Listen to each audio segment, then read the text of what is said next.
I once saw a tweet that said the practical experience that most people are going to have of climate change is just seeing crazier and crazier videos of natural disasters pop up on social media every year until you end up the person who's filming them. It's incredibly unfortunate, but I do feel like the hurricane hitting Appalachia so perfectly encapsulates the concept that I think a lot of climate change deniers struggle with grasping, particularly people who are older and have lived enough years to be able to sit back and say, well, yeah, there's always been variation, right? Like there's always been hot years and cold years. Nuance here, but the problem actually isn't with the outlying years. The problem is the sustained change and gradual trend upwards. I lived on the Gulf Coast of Florida for 12 years, and I don't think people who don't live around there can possibly comprehend just how warm that water is. Like, it rarely reaches below 70 degrees, and within the past few years, it's gotten up into the mid-90s.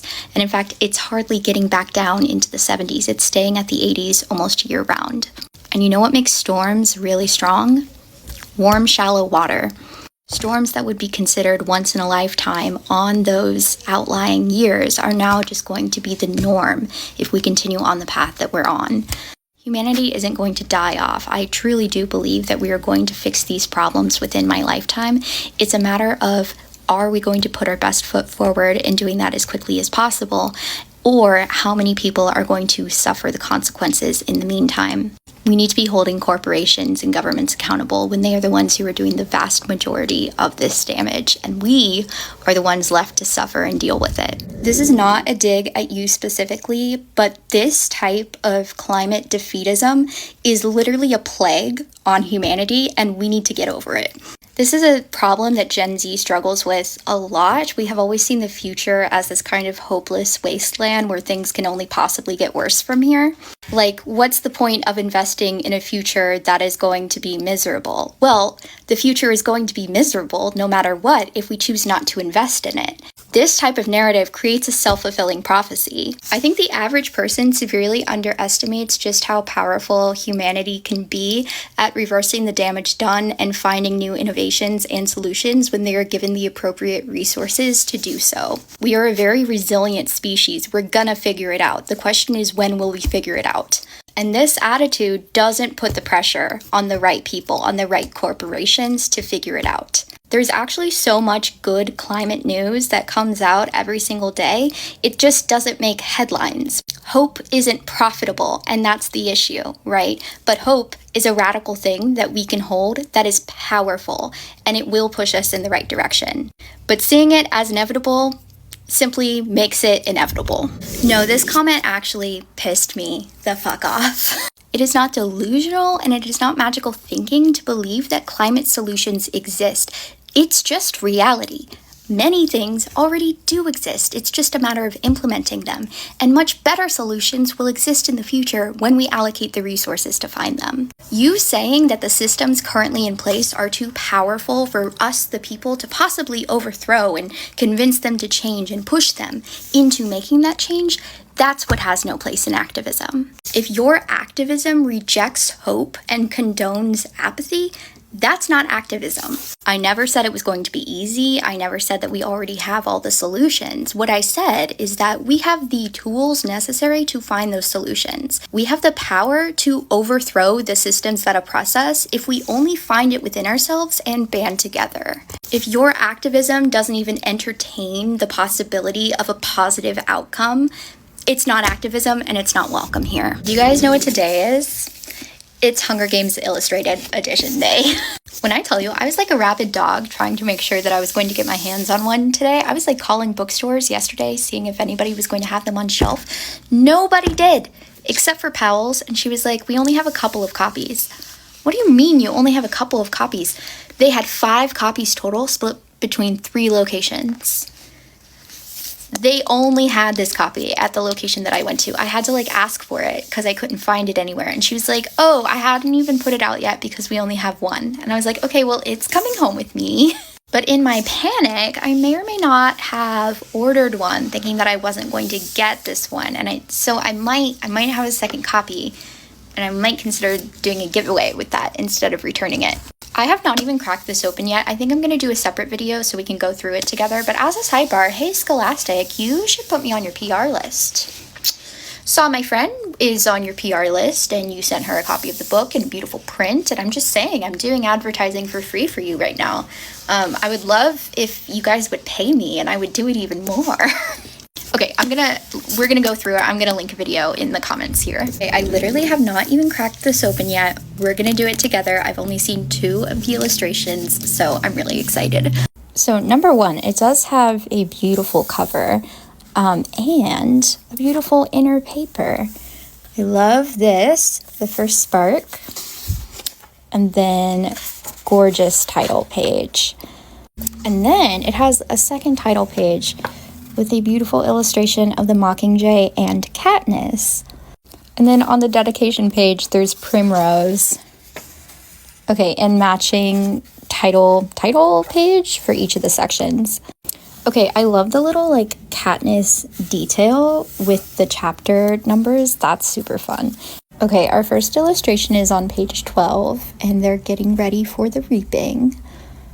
And then here is at the reaping after she's volunteered and that first person puts up the hand signal. Okay, so far we are averaging 1 illustration per chapter. This is chapter 3. This is one of the ones that I've seen. So I really like the redesign on the pin. I actually like this more than the original one, like with the arrow. I want this. Also, I love this illustration style with all of the like cross hatching. Would we even consider this cross hatching? I guess we would, but that's like what makes up all of the blacks in all of these. Okay, you need the full effect here. Absolutely beautiful spread of them on the train. And there's Peeta waving at the people. We got Haymitch. We have Effie. I love this. I love this so much. Oh my god, you guys are gonna love this next one. I love this next one. We have them at the opening ceremony, and the fire is so beautiful. And there's Cinna. We love you, Cinna. That's the Avox that Katniss recognizes, but look how beautiful. I love the Art Deco shapes and styles that they stuck with that complements the movie but is different. I love this light fixture. I'm such a sucker for lights. Okay, our next one is during their evaluations. Can anybody who does archery tell me if that's what her hand would actually look like when she releases the bowstring, or if we're just like throwing up a peace sign? Okay, this one is beautiful. It's the first time we've really seen like a landscape. That's Gale. This is them hunting in the woods, and you can see his rabbits from the snares. I think this is my favorite one yet. It's very stylistic compared to the others. But we have Katniss during her interview as she's spinning. I gravitate towards this star shape so much, like in my own work, and I love the use of it here. Okay, and we're on to part 2, and it has been consistent with the 1 illustration per chapter. Okay, another beautiful cityscape from the 2 of them on the roof. And again, this one deserves the full effect. But we are in the arena. I'm so obsessed. Can you imagine how overwhelming that would be? They look so close together in this one compared to the movie. We got the career pack and Peeta. The clouds, like that's just really delicious illustration. I love this artist style so much. And here's our first peek of Rue. We have another full spread. This is after she dropped the tracker jackers. She's got the bow and she's stumbling off. I'm literally gonna cry. Look at them. Look at them. Okay, no, actually obsessed with the way this artist does clouds. She's about to blow up the food here, and I guess that's Foxface running towards it. This actually sticks really closely to how we see the hovercrafts in the movie. And the body seems to actually be shown as if it's wrapped up, like in a bag, as opposed to just being in the claw. Okay, prepare yourselves.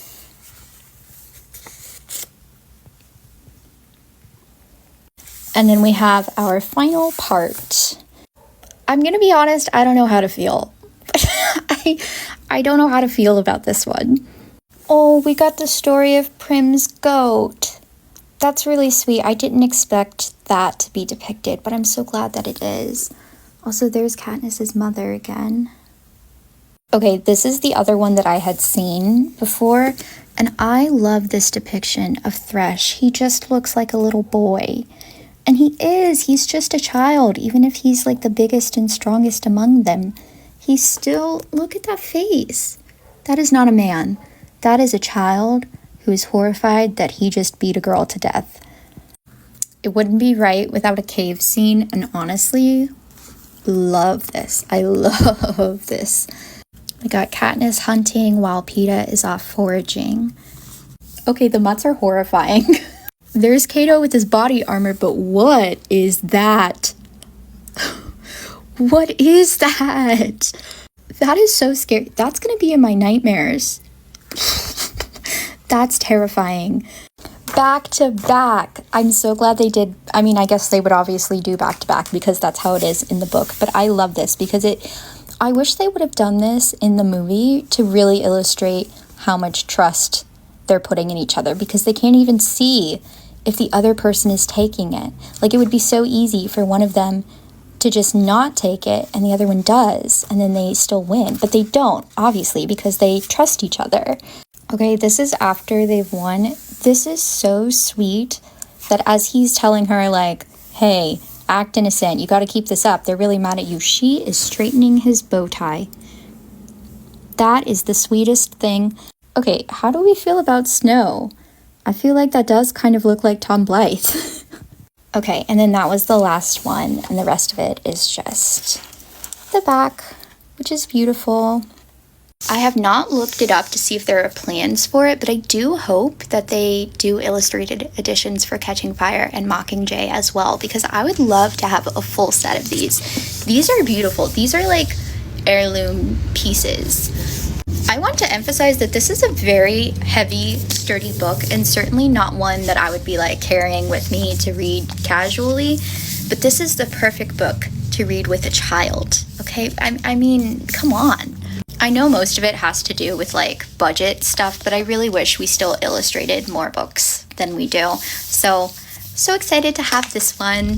Yeah, it's really sad that Appalachia was hit so hard by the hurricane. You know, unfortunately, it's just going to get worse from here until we hold our corporations and governments and politicians accountable for all of the damage that they're causing and, you know, force them to foot the bill to mitigate the problem and find solutions. Yeah, no, totally. Things are only going to get worse from here. We are past the point of no return, and humanity might even die off as a species. So, you know, that kind of sucks, but what can you do? There's really no point in trying anything. I mean, humanity isn't going to die off as a species. Like, that's the point, right? We're going to find a solution to the problem.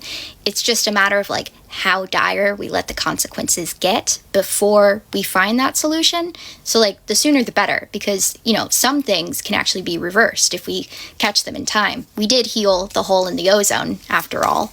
Okay, but that would mean that, like, corporations have to change what they're doing, and everybody is in the back pocket of big oil, so that's literally never going to happen. Yeah, totally. Like, we need structural change on a huge scale, but, like, that's why we need to be pushing for it, because it's never going to happen if we don't push for it. Like, you know that by saying there's no point in doing anything, you're creating a self-fulfilling prophecy where nothing changes, right?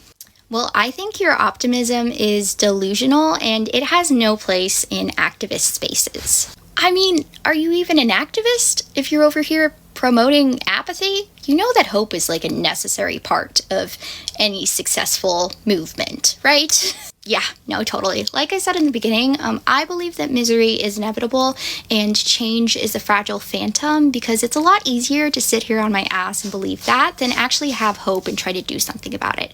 So as things continue to get worse because I didn't want to contribute to the cause, I'm just going to sit here and feel good about myself because I was right and you were wrong. Right. No, yeah, totally. That's exactly what I thought you were going to say.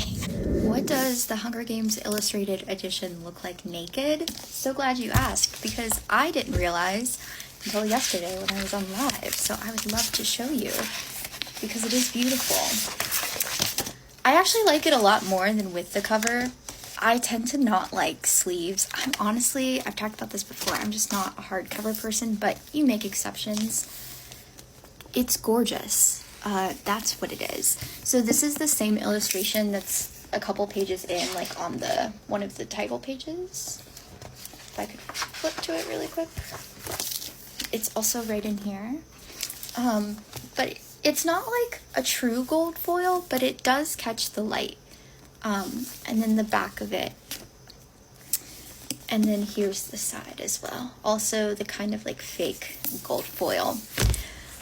Also, somebody pointed it out for the plant that I didn't know, but each of the parts, so it has this like beautiful flower motif. The first one is primrose, the second one is rue, and the third one is Katniss. Let's see if I can find maybe I should have stopped the recording while I found the next ones, but no, we're not cutting, I guess.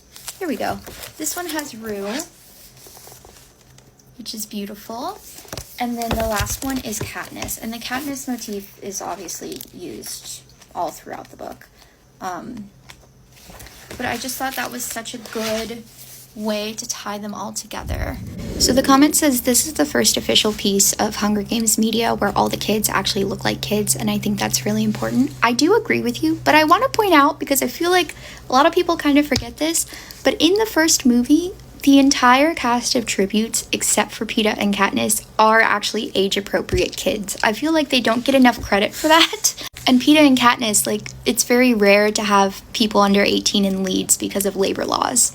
But this topic makes me want to talk about my favorite illustration in the whole book, which is, of course, the one of Thresh. Everything about this piece is just so beautiful. The framing of it, the multitudes of emotions that it's addressing and encompassing. So what's happening here is Thresh has just bludgeoned Clove to death. I actually didn't realize that you can see her body between his legs right here. And he's standing over Katniss. And Katniss actually gives him a recap of what happened. The fact that her and Rue were allies, how they blew up the food, how she died, the fact that she gave her a burial and a funeral as best she could, and then that his district sent her bread as a thank you. Thresh is described as being physically intimidating. He's over 6 feet tall. He's clearly strong from working in the fields. And yet in this illustration, his face is still just that of a scared little boy. That is not the face of a violent man. That is the face of a terrified child who is horrified by the circumstances he's been thrust into to enact acts of violence that he doesn't want to commit. But there's also recognition. There's sadness. The circumstances force them all to do terrible things, but just like in the way that Peeta threw Katniss the bread because he was kind, Katniss took care of Rue because she was kind. And they all deserved so much better. I'm literally tearing up right now because he's just a little boy. They're all just little kids. They're all just little kids.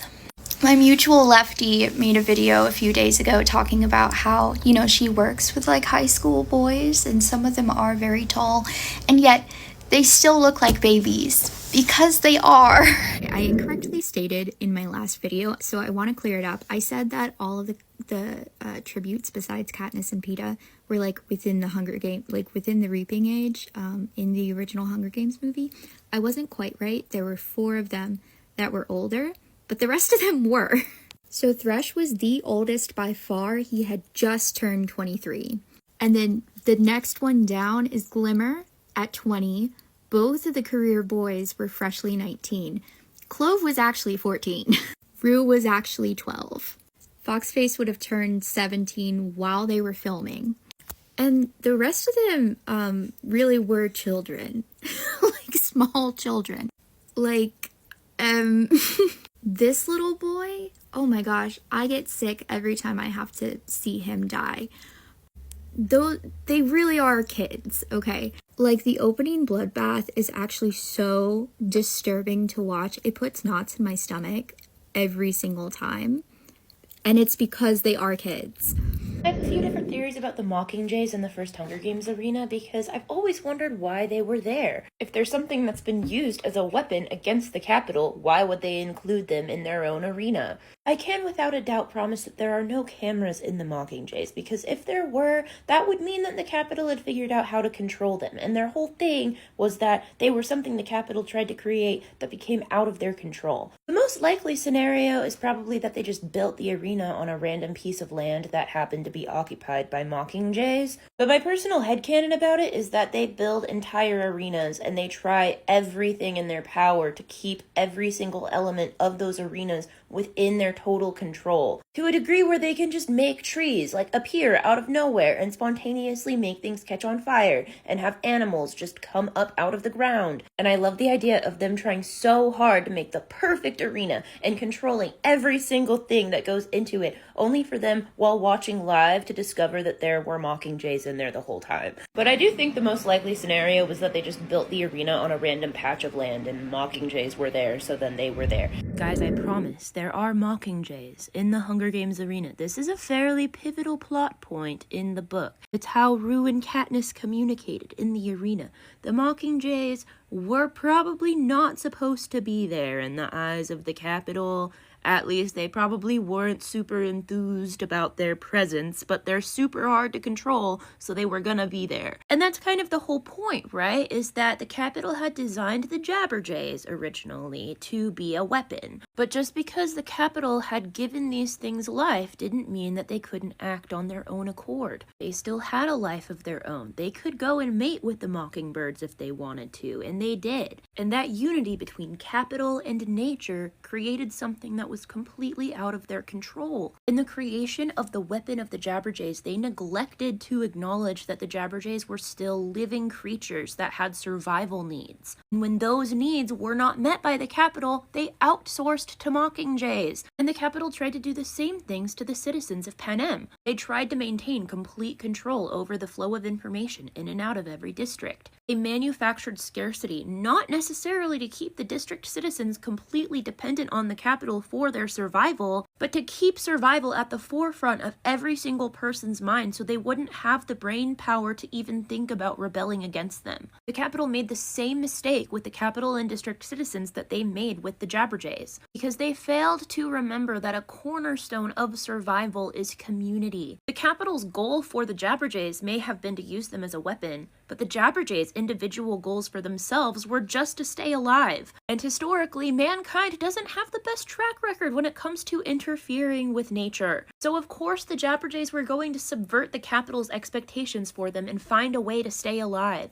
And of course, when you rob a person of every single thing that makes them human, except for the people they're suffering with, their survival no longer hinges on whether or not you as a government can provide them meager resources to scrape by to the next day. It depends far more on the unity and mobilization of the oppressed communities who want to rise up against their common enemy. This is all to say, there were Mockingjays in the first Hunger Games arena, and there were Jabberjays in the second Hunger Games arena. They're very, very important storytelling devices. Why did District 11 send Katniss bread and not Thresh, the surviving member of their own district? Bread has layers, okay? There's many layers to it. First of all, it was a sign of gratitude from District 11 to say thank you to Katniss for the kindness and respect that she showed Rue in the arena. Katniss humanized her and prevented her from being seen as just another brutalized entertainment factor of the games. As far as needs went, neither Thresh nor Katniss needed a loaf of bread to survive in the arena. However, the sponsored gifts were repeatedly used as a way to send messages to the tributes, specifically Katniss, throughout her time in the arena. Especially because as far as needs for support go, Thresh was a really likely winner, so he probably had lots of sponsors in the arena. But the gesture of sending Katniss bread in the arena also has larger implications of the rising resistance in the districts. Because in this act of sending the bread, there was not only growing solidarity between Districts 11 and 12, there was also communication happening between Districts 11 and 12. Capitol had tried every single thing possible to prevent communications between the districts from ever happening, and one of the first times it happens is on live national television in the Hunger Games arena. But while Katniss's humanization of Rue and her respectful burial of her was a really stark defiance of the capital's oppressive regime, District 11's was a much more quiet act of defiance that really foreshadowed the growing unrest and resistance in the districts outside of the arena. Bread in the Hunger Games has many layers, you guys. Many layers. Narrative begins with two characters, Katniss and Gale, breaking bread together. What does breaking bread mean? Does it only mean sharing a meal? No. It also signifies an unbreakable family bond. This is something you do with your family members. First time we see bread broken in the Hunger Games is with two people who have a common enemy and a shared struggle. And flash forward / flash back when Katniss is remembering the bread that Peeta gave her in the rain. This time, the breaking of the bread wasn't purely communal or familial. It was an invisible string that unified two parts of the district that were at odds with each other, planted the seeds for the trust that they would need to have in each other when depending on each other for survival in the arena. Then you have the District 11 bread. District 11 sending Katniss the bread was way more than just a thank you for the respect she showed Rue. It was also a metaphorical breaking of the bread between two districts who were supposed to be at odds with each other. If you think about Panem further and you consider the fact that pan is another word for bread, and with every metaphorical breaking of the bread, it breaks down what Panem previously was. I also want to talk about the religious connotations that come with breaking bread, because you could argue that the capital could be seen as a theocracy, considering that they wanted to be seen as the ultimate and sole power that controlled everything about the world they knew. If you look at bread as the metaphorical body of Christ, and you look at capital as the God in this situation, the breaking of the bread is something that signifies unity and togetherness and family and community, then that first scene of Katniss and Gale breaking bread together is just the most enormous piece of foreshadowing that I could ever possibly describe. The bread has layers to it. The bread has layers! Technically, Panem had an autocracy and not a theocracy. Instead of having a religious influence on the structure of their government came from one person or one centralized force. However, there were 100% theocratic elements to the way their government was structured. Because even though their government didn't claim to be guided by some kind of higher divine power, government centered itself as the source of that divine power. President Snow established himself as this quasi-divine figure in the story. In a theocracy, a religious leader would be kind of seen as a spokesperson for the divine. President Snow cultivates a cult of personality around himself, positions himself as this ultimate authority with godlike infallibility. Although President Snow doesn't claim to have divine abilities, to defy him is akin to committing blasphemy. He is the one with the ultimate authority to decide whether you live or die. I would also argue that the capital's ideology enforces a civil religion, which is when a political system will adopt religious-like symbols and rituals and beliefs in order to provide a sense of sanctity or legitimacy to the state. Again, even if there is no divine power that's alluded to, citizens still have the same expectations put on them that they would have had in a theocratic style of government. Panem, if you defy the capital at all, if you defy the people's god, you are a heretic and you are going to be persecuted. Even if the reason for your defiance was survival, like when Gale poached a turkey to sell.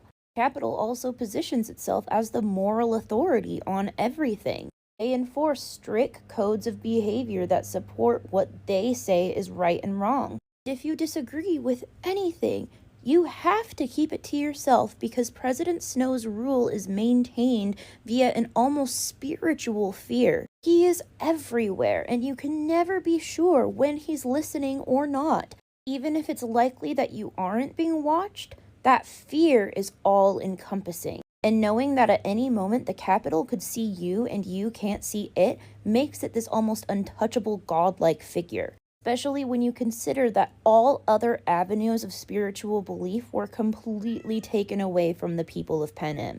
The point where Katniss had absolutely no idea what actual religious symbols even meant. When she saw a painting of a bunch of cherubs, she just thought they were babies with wings. Because the capital has complete control over what information the people consume, a lot of them are only left with the belief in the divine power of the capital. Even though it isn't technically a theocracy, I still think it's really interesting to read The Hunger Games through a religious lens. I'm worried about the people questioning why I wouldn't trust Ryan Reynolds with my drink. Why would you trust Ryan Reynolds with your drink? I have yet to see a single convincing answer. Like, we don't know these people. We do not know them. They do not know us. A lot of them are rich enough to get away with murder. So I really feel like we should reconsider some of our options. First and most jarring thing that most people have noticed about the new illustrated version of The Hunger Games that was just released is how young the characters actually are. This is the first time we have seen these characters portrayed as the ages they actually were in the books. Like, this version of Katniss that we get in this illustration aligns so much more closely with the Katniss I know and love in the books. You have that image of Jennifer Lawrence in your head, it's so easy to forget that while Katniss was going into the arena, she was also in the deep, seedy underbelly of adolescence and puberty. This completely reframes how I imagine her first description of Finnick Odair, because even though he's several years older than her, I always picture them as peers. Because she's portrayed by a much older person, I always forget that she actually has the internal monologue of a teenage girl. I used to truly think she did not like Finnick at all on my first read-through of this, and then I reread this description through the lens of a 16-year-old girl. The crunching hits my ear before I even know he's beside me, and when I turn my head, Finnick Odair's famous sea-green eyes are only inches from mine, his illustrious blue-green orbs. I can't argue that Finnick isn't one of the most stunning, sensuous people on the planet. But I can honestly say he's never been attractive to me. Like, maybe he's too pretty, or maybe he's too easy to get, or maybe it's really that he'd just be too easy to lose. Like, is that not the most YN AO3 description of an encounter that you've ever seen? I used to read that scene with such an air of distaste and distrust, and then I read it through the lens of a teenage girl and realized she was actually just quietly losing her mind and trying to keep it together. I've said like a million times before that Katniss is an unreliable narrator, but I don't know if I've ever really expanded on why she's an unreliable narrator. First of all, an unreliable narrator is going to have a compromised credibility of some sort. You as an audience member are going to question their version of events. If your narrator has a bias, if they have limited information, if they're mentally unstable in any way, if the narrator is questioning what's real or not real. In the books, we're not watching the games from a third-person perspective and also seeing what the game makers are doing and what Haymitch is talking about.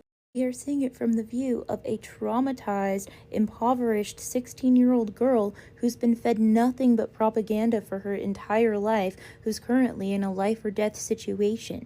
If she gets stung by the tracker jackers, we are just in the dark as she is as to whether or not her hallucinations are actually happening or if they were totally imaginary. Watch as her opinions on different characters flip-flop back and forth between potential enemy or potential ally.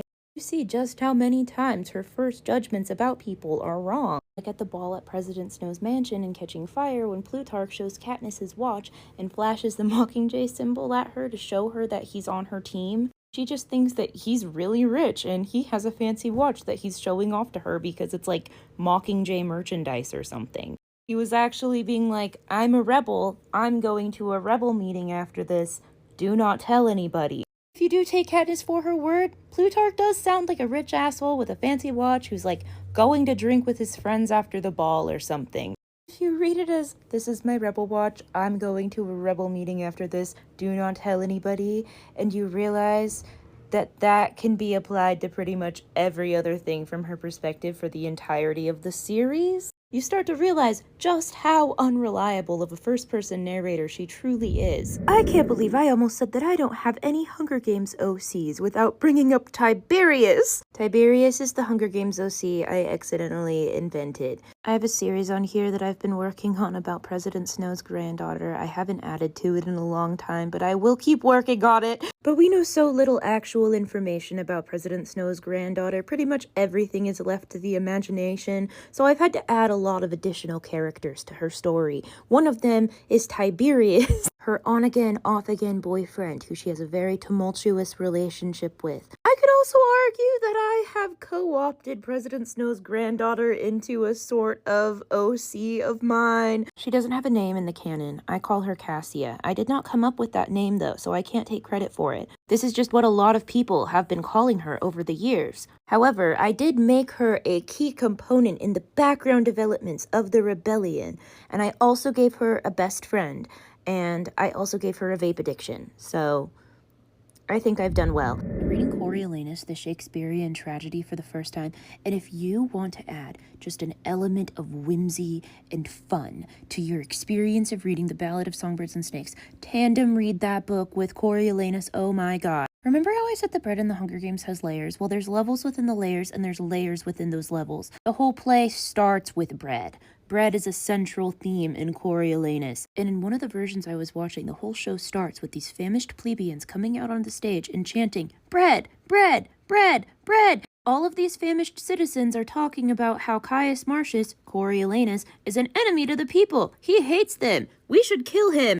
They approach one of the Roman patricians, Menenius, and he's like, "Why are you guys coming at me with weapons? Are you seriously going to undo yourselves for some bread?" And the citizens are like, "We are undone already. We have nothing left to lose. Please give us some fucking bread." And Menenius has the audacity to be like, "Actually, the government cares about you as if it is your father." And they're like, "Bitch, what are you talking about?" And then Menenius gives this whole analogy about how the capital is like the stomach of Rome. It requires all of the people to produce the things it needs to eat.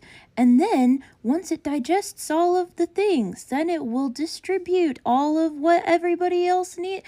It's the same fucking analogy as the beating heart of Panem, okay? Coriolanus hasn't even entered the picture yet, but there's already layers and levels within the layers and levels. Enter Coriolanus. He was not named Coriolanus yet, though. His name was Caius Marcius. Coriolanus does not like poor people. He hates the plebeians with his whole chest. He thinks they are useless. He thinks they don't work hard enough, and that's why they're poor. He thinks that they should all be hung. He literally enters this group of people and starts saying, "Hang them! Hang them all!" Menenius was like, "Hey, we'd almost calm these people down. If you want them to stay calm, you need to play the game a little bit, my guy." Coriolanus was like, "Fine, you can be represented by some tribunes and have a voice or whatever."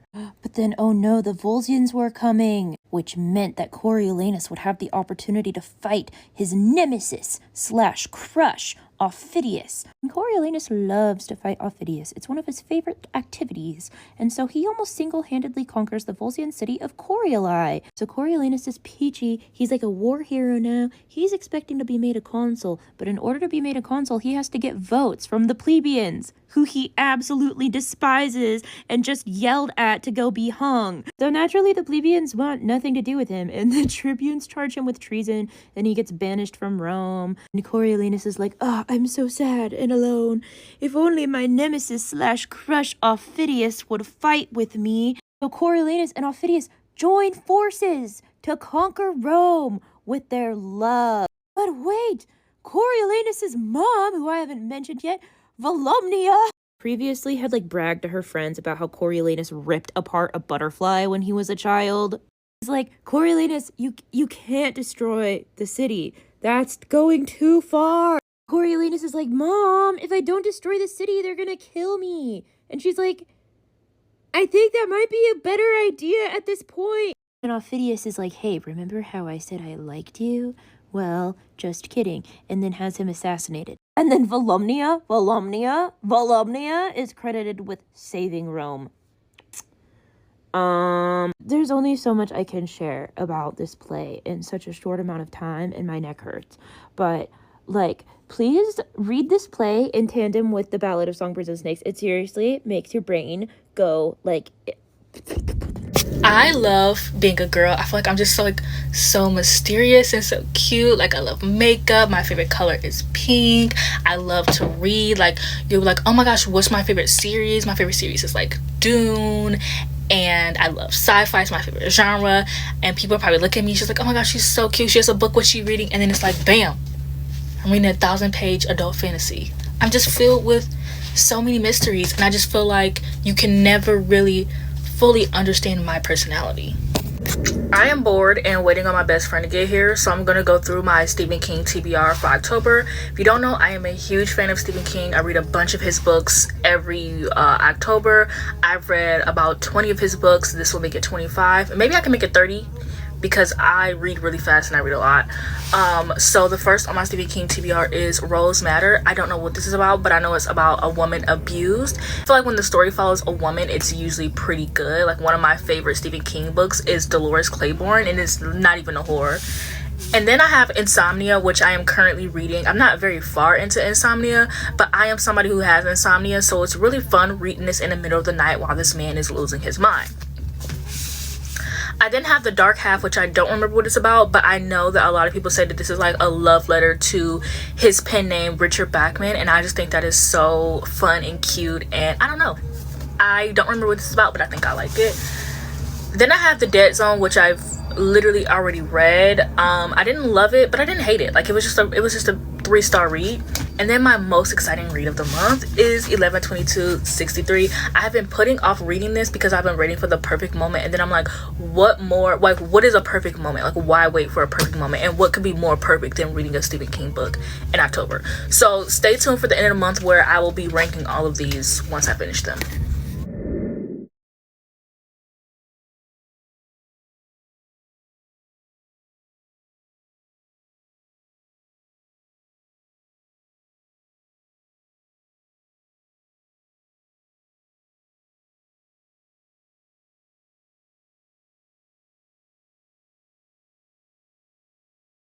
Okay, so I was watching this video and I thought it was very interesting that all the main girls in the mid 2000s were brunettes, and someone in the comments said it's because blondes are heavily associated with mean girls. Think of Regina George and Sharpay Evans. And I actually wanted to take that a step further and also go, I think it's because blondes are like, everyone loves a blonde. I mean, I don't know, I'm black, so I really don't know, but I watch a lot of reality TV, and one thing I learned about dating reality TV shows is men love blondes. Like, it could be a girl who obviously has bleach blonde hair and all the men will like fight over her, and it will be a girl who is brunette and just, you would seem like all the guys would want her, but they really don't because they're chasing after this blonde. So I really think it's because like blondes are heavily sought after, so that if they make this character a brunette, it's like, oh my gosh, she's not like other girls. Like, she's a brunette, she's down to earth, she's super chill, she doesn't have many friends, she's not a party girl, like she just lives in this town and does her, if she has after school activities. But it's like, but also if you think about like Pretty Little Liars, like Hannah and Allison are the it girls, like they're the rich girls, like everyone loves them, they're the party girls. And I mean, Allison is literally the devil reincarnated, but then you have the rest of the girls who are all brunettes and they're all like super chill and they have like really niche things that they like. And I don't know, I just think it's very interesting as someone who watches a lot of like teen dramas. Like, I really was sitting here thinking, like, I also read a lot of Wattpad books back then, and so one thing I know about Wattpad books is the nerdy girl was always like a brunette, and she was always someone who didn't have any friends, and she loved to read, and she was just a nerd. And so I just think that's very interesting that like TV shows always make the main character like brunette when they want her to be like super chill and like not like other girls, and she just doesn't have any friends and she's just a cool girl. Like, if she's a cool girl, she's probably brunette. Devastation from Hurricane Helene on western North Carolina is exponentially worse than we think it is, and a large part of that is because western North Carolina is made up of more than just Asheville. What I mean by that is that while Asheville might be the major city, there are dozens of smaller communities surrounding Asheville. They're not getting nearly the same amount of press, the same amount of attention, or the same amount of resources that Asheville is. Like, my friend who lives in a town just outside of Asheville called Fairview didn't start receiving any type of aid until about 4 or 5-ish days after the storm. Meanwhile, it's these smaller communities that have been completely washed away like Chimney Rock. And while these are the communities that largely need our aid and our support the most, it's really hard to get it while they're being underreported on like mainstream media, and they also can't report on themselves because they still don't have things like cell phone service or internet access or even power in many scenarios. We know that the government doesn't really care, as police officers are arresting people who are quote-unquote looting, which is essentially walking into a store that is closed and will be closed to get access to the resources that they need, like food and water. The devastation will likely continue to get worse as things like landslides continuously plague the area. My point being, while we're looking out for community aid and community support, please don't forget these smaller towns and smaller communities outside of Asheville, because they really need our hope the most. There's absolutely nothing on this earth that y'all could say or do to make me like Chris Brown? Absolutely nothing. You can save your think pieces, you can save your insults, because they're falling on closed ears. I'm not listening, I'm not changing. I've been reading a lot of comments recently of people calling me like jealous or a loser or bitter or not appreciating his talent or success or saying I need to separate the art from the artist. And I want y'all to know that you can save it because I'm not changing. That man has a rap sheet 15 years long and still growing, consisting of accusations ranging from narcotics offenses to federal assault to battery to straight up SA. There's a whole documentary coming out on that timeline at the end of this month, and you want me to stand? Please. Y'all can and will continue to defend and continue to listen to that man, black women especially, for some reason that I simply cannot figure out. But you're not going to make me feel bad for hating them. You're not.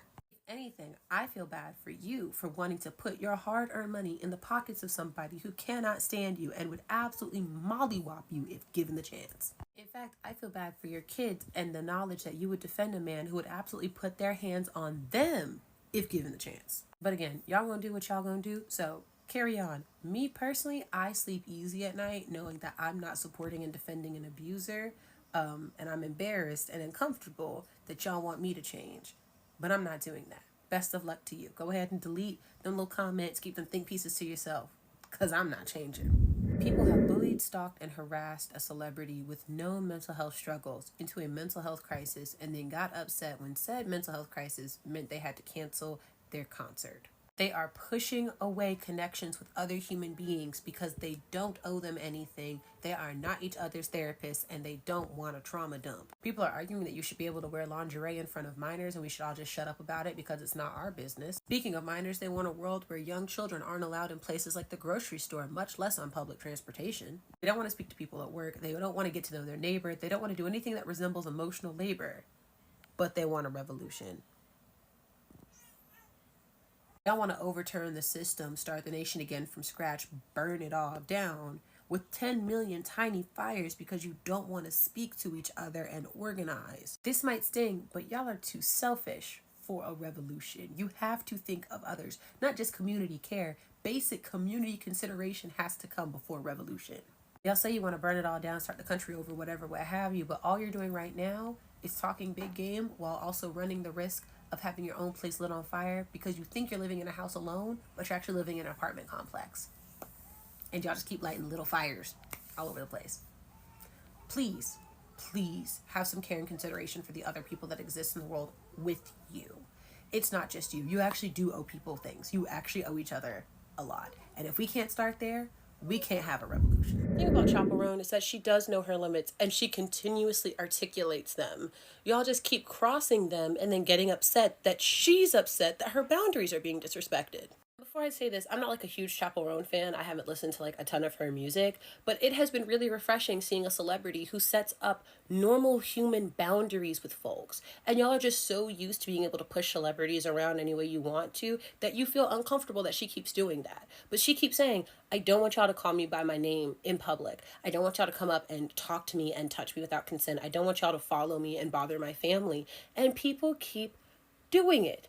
And then every time she shares an opinion or a thought or, again, a boundary, people jump on her about it and tear her down, saying that she's not cut out for this life or that her opinions are stupid or that she's voting for Trump when all she said is that y'all should be like informed voters making your own informed decisions. Like, it's bonkers. And then when she, a person who has been very open about her mental health struggles, has a mental health crisis because of the inane way that we treat celebrities and human beings in general, y'all are like, she should know her limits.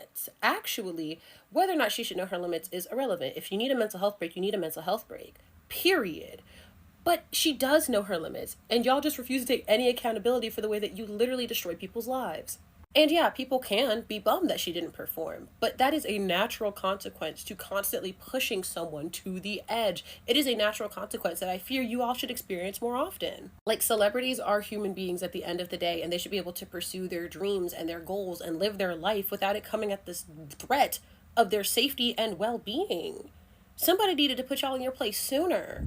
Fame doesn't mean that you're not a person anymore. Your basic human boundaries still need to be respected, even if you're famous, even if you wanted to be as famous as Beyonce. People do not get to violate you and belittle you and tear you down. Period. Like, thinking otherwise means that you don't see celebrities as human beings. You see them as, like, capitalist machines, little robots that are supposed to work for you and exist just for your entertainment and pleasure and wants. And that's not true. And this doesn't just go for celebrities, this goes with all people with the platform. Just because you wanted to do something with your life, it doesn't mean that you get to be treated as less of a person because you succeeded. Like, that is odd. And it's not even like Chappell Roan particularly sought out fame. She wanted to be a singer. She wanted to perform. She wanted to bring that sense of joy and community with others. And because she did that, it doesn't mean that her rights and safety get to be violated all over the place. I mean, and besides, even if she wanted to complain about being famous, that's fine. How many of y'all have a job that you begged for, worked for, really wanted, and now you don't want to get up and go to work in the mornings? Because you're tired, because you're burnt out, because you don't like your coworkers, whatever it may be. That's a human experience. Y'all are mad at her for being a human being. Are you hearing yourselves? Like, students work hard all of K through 12 to get into their dream college, and then skip class because they're tired sometimes. Doesn't make them bad. Doesn't mean we need to judge them and say, well, you asked to come to college. No, babe, you understand that human beings need a break. Like, y'all understand how basic human empathy works, and the fact that you can't do that for a celebrity, no matter how you feel about that celebrity, means that you don't see human beings as human beings. And that is a problem. As a Southerner, y'all should really start watching your mouth when you talk about the South, and I mean that as disrespectfully as possible, because y'all are sounding as stupid as you think we are.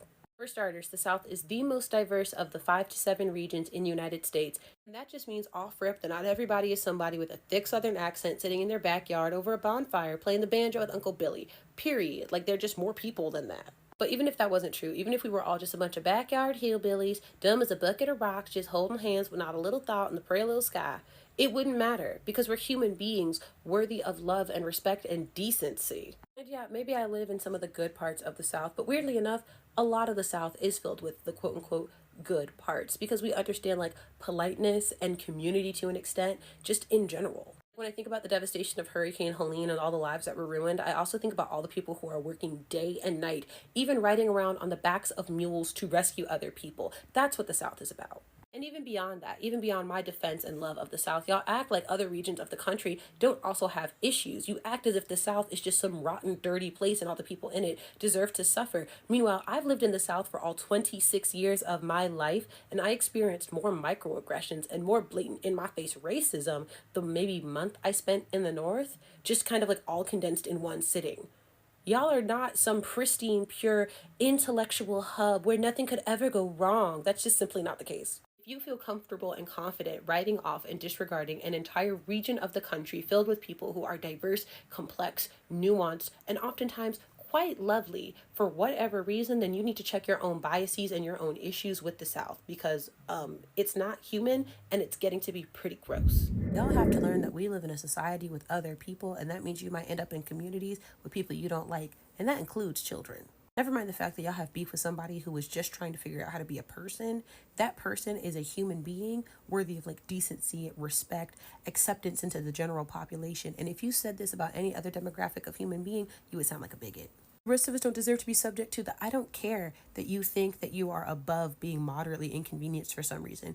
You're not, because you live in a society with other people, the good, the bad, the ugly. I know that y'all think for some reason that community care and mutual respect means that the world just has to accommodate to your whims, but it really doesn't. I don't want to smell vape smoke half the time when I walk around the grocery store. I don't want to get stuck in a long line because Karen decided to argue with the cashier, or because Grandma's trying to find her coupons. I don't want to get bumped into on the sidewalk because people don't understand moving over, or because businessman is on the phone. But these, at the end of the day, are moderate inconveniences that come with living in a society with other people. Take note that all of those inconveniences are done by adults. And I know a lot of people are child-free, and that is good. It is good that people are aware that they don't want kids, because if you don't want kids, you really shouldn't have any, and that is a good thing. But just because you are entitled to a child-free personal life, it doesn't mean you are entitled to a child-free public, as children are humans, and humans are part of the public. Y'all act like children are so bad, so just god-awful, that they just need to be tucked into a closet somewhere until you personally decide that they're mature enough that you want to deal with them. And that's not how this works. It is not valid for any reason to openly discriminate against another human being, and that includes a child who might be a little too loud for you. I recently got my COVID and flu vaccine, even though I knew I'd feel horrible, not only because I want to protect me and my new baby, but also because I want to protect all the people I encounter in a day. And you should get your vaccines too, because health is a communal effort. But another part of communal wellness is being aware of all the things at stake this upcoming election and its potential impact on our health and our wallets. Like the accessibility of healthcare matters. People should be able to attend screenings and doctor visits, get vaccines and medications, and since healthcare isn't free for some reason, then we need affordable insurance to be able to do so. But to no one's surprise, Project 2025 is trying to take that away from the country's most vulnerable people. Trump's Project 2025 wants to take healthcare protections away from people with pre-existing conditions, and people with things like asthma, cancer, heart disease could be denied coverage altogether. Also wants to reverse legislation that made it possible for seniors and people with Medicare to actually afford their medications. In fact, this plan could even increase the cost of healthcare for families by $5,000. And I don't know about you, but I don't have an extra $5,000 laying around. Plus, we know that he has anti-mask and anti-COVID protections, meaning more people could get sick and stay sick. And that means that more people would be negatively impacted by this. Even you. Conversely, at least Kamala Harris is aware that healthcare is incredibly unaffordable and wants to do something about it. She's proposing policies like canceling medical debt and ensuring that it doesn't impact our credit scores so that maybe someday I can move out of my parents' place and buy a house. Communal wellness means making sure that the people in our community have access to the healthcare that they need, including the funds to access it. We need to keep in mind when we go vote next month which candidates wants to take healthcare away from us and who wants to make it at least a little more accessible.